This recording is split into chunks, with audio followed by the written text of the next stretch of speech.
एक जंगल में एक बहुत पुराना बरगद का पेड़ था। उस पेड़ पर घोंसला बनाकर एक कौवा कौवी का जोड़ा रहता था।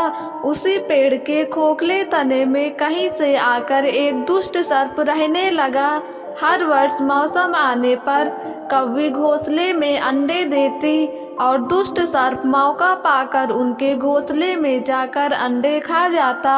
एक बार जब कौवा और कौवी जल्दी भोजन पाकर शीघ्र ही लौट आए तो उन्होंने उस दुष्ट सर्प को अपने घोंसले में रखे अंडों पर झपटते देखा।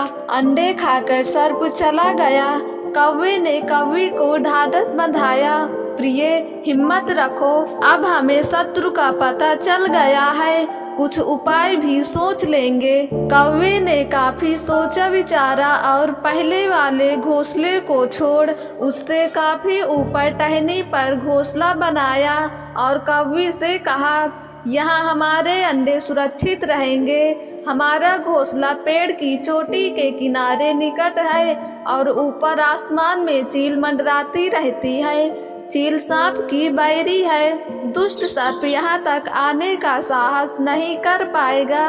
कौवे की बात मानकर कौवी नए घोंसले में अंडे सुरक्षित रहे और उनमें से बच्चे भी निकल आए।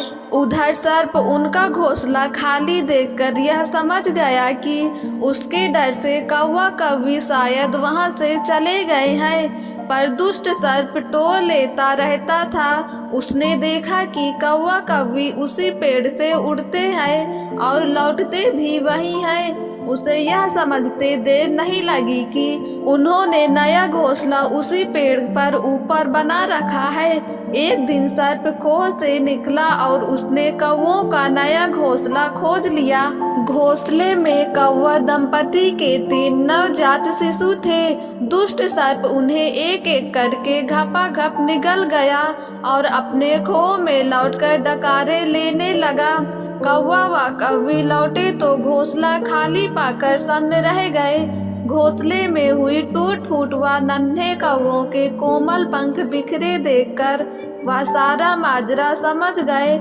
कौवे की छाती तो दुख से फटने लगी। कौवी बिलख उठी, तो क्या हर वर्ष मेरे बच्चे सांप का भोजन बनते रहेंगे? कौवा बोला, नहीं, यह माना कि हमारे सामने विकट समस्या है, पर यहाँ से भागना ही उसका हल नहीं है। विपत्ति के समय ही मित्र काम आते हैं। हमें लोमड़ी मित्र से सलाह लेनी चाहिए। दोनों तुरंत ही लोमड़ी के पास गए। लोमड़ी ने अपने मित्रों की दुख भरी कहानी सुनी। उसने कौवा तथा कौवी के आंसू पोंछे। लोमड़ी ने काफी सोचने के बाद कहा, मित्रों, तुम्हें वह पेड़ छोड़कर जाने की जरूरत नहीं है। मेरे दिमाग में एक तरकीब आ रही है जिससे उस दुष्ट सर्प से छुटकारा पाया जा सकता है। लोमड़ी ने अपने चतुर दिमाग में आई तरकीब बताई। लोमड़ी की तरकीब सुनकर कौवा कौवी खुशी से उछल पड़े। उन्होंने लोमड़ी को धन्यवाद दिया और अपने घर लौट आए। अगले ही दिन योजना अमल में लानी थी। उसी वन में बहुत बड़ा सरोवर था।